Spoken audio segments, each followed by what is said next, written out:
안녕하세요 여러분, 도키아 미주식입니다. 오늘 분석하고자 하는 종목은 바로 제가 직접 집필한 책인 도키와 함께하는 미국 주식 어디에 투자할까? 라는 제목의 책입니다.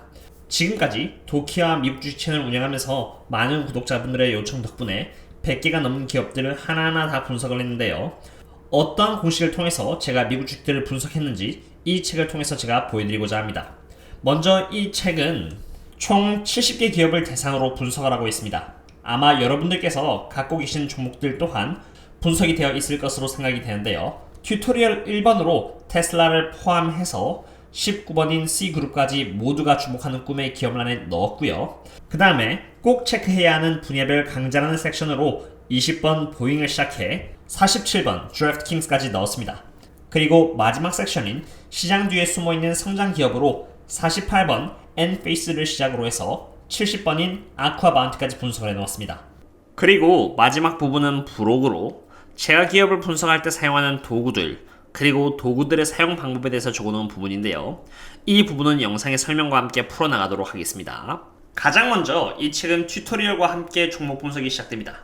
전 기본적으로 특정 기업에 대해서 분석을 할 때 1번은 비즈니스 모델, 2번은 미래 전망, 3번은 리스크, 4번은 펀더멘탈, 5번은 밸류에이션 이렇게 5가지 항목에 대해서 분석을 하는데요. 밸류에이션이라는 부분은 조금 어려운 개념인 만큼 밸류에이션을 이 책에서는 따로 분류를 하진 않고 기업의 미래 전망 및 리스크의 일부로 편입시켜 놓았습니다. 70개라는 모든 기업에 대해서 밸류에이션을 찾아볼 수는 없겠으나 충분히 참고가 될 것으로 생각됩니다. 그리하여 튜토리얼은 제가 방금 말씀드린 5가지 개념을 최대한 상세하게 적어서 독자분들께서 이해를 쉽게 하실 수 있도록 풀어쓴 버전이라고 보시면 되고요. 나머지 69개의 기업들에 대해서는 튜토리얼에서 나온 설명을 기반으로 내용을 간소화시켜서 설명을 해놓았다고 보시면 되겠습니다. 70개의 기업 중 하나인 이 마이크로소프트를 예로 들자면은 마이크로소프트의 비즈니스 모델에 대해서 이렇게 설명을 해두었고요. 마이크로소프트의 미래 전망인 클라우드 서비스 애저와 AR, VR 플랫폼인 메쉬 그리고 사업 다각화 부분에서 적어 놓았고요. 밸류에이션 부분을 마이크로소프트가 갖고 있는 리스크로 넣어서 이렇게 밸류에이션 부분 또한 설명을 해놓았습니다. 그리고 마지막 부분은 펀더멘털인데 펀더멘털은 크게 수익 현황과 그 다음 자산 현황을 넣어놨습니다. 이렇게 종합적으로 마이크로소프트라는 기업에 대해서 평가를 해보았고요. 이와 같은 방식으로 나머지 69개의 기업들 또한 분석이 되어 있습니다. 참고로 첫 번째 튜토리얼에 등장하는 테슬라의 경우는 튜토리얼로서 마이크로소프트와 같이 다뤄진 내용들이 훨씬 더 자세하게 해석되어 있습니다. 튜토리얼의 내용을 이해하시고 나머지 69개의 기업들에 대해서 알아보신다면 조금 더 이해가 빠를 것이며 특정 기업을 투자하기에 앞서서 어떤 기업은 투자하기에 안전하고 어떤 기업은 피해야 한다라는 것이 조금 더 객관적으로 잡힐 것이라 생각합니다. 브록은 미국 주식 기업 분석 시크릿이라는 이름으로 제가 어떠한 도구들을 이용해서 분석하는지 설명해 놓은 그런 섹션인데요. AMC를 예로 들어서 브록을 설명해 놓았습니다. 먼저 첫 번째 부분으로 비즈니스 모델이 있는데요. 제가 특정한 기업의 비즈니스 모델에 대해서 파악을 하려고 할 때 저는 SEC 사업 리포트를 통해서 비즈니스 모델을 파악합니다. 그것에 대한 방법은 이렇게 1번부터 5번까지 이렇게 상세하게 나열해 놓았으니 이대로 따라가신다면 기업이 어떤 사업을 하고 있는지 정확하게 파악하실 수 있으실 겁니다. 그 다음은 미래전망과 리스크인데요. 제가 특정한 기업의 미래전망과 리스크에 대해서 알아볼 때 제가 사용하는 웹사이트는 크게 finviz와 seeking-alpha입니다. finviz를 사용하는 방법 또한 이렇게 제가 순서대로 나열해 놓았습니다.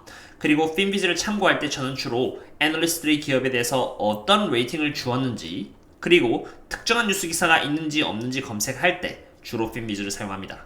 seeking-alpha 또한 제가 많이 사용하는 웹사이트 중 하나인데요. 여기선 주로 제가 애널리스트의 리포트를 보고 다양한 관점을 익히는 데 사용을 합니다. seeking-alpha를 사용하는 방법 또한 이렇게 제가 순서대로 적어 놓았습니다.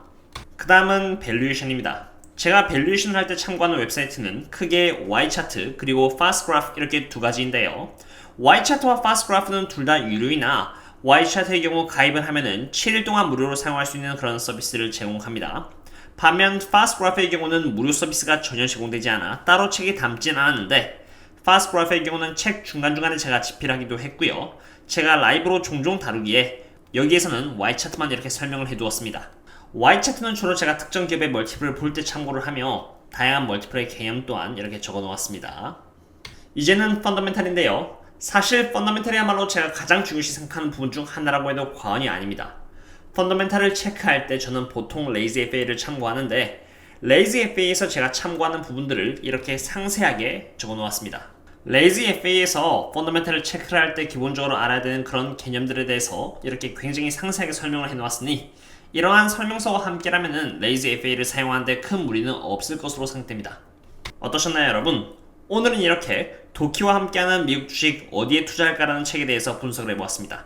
이 책은 예스24시, 교보문고, 알라딘, 그리고 인터파크에서도 찾아보실 수 있습니다. 마지막으로 제 채널의 성장과 저를 믿어주시고 지켜주신 구독자님들께 제 가슴속 깊은 곳에서 감사의 말씀을 전하고 싶습니다. 잊지 않겠습니다. 그리고 함께 화이팅입니다. See you later.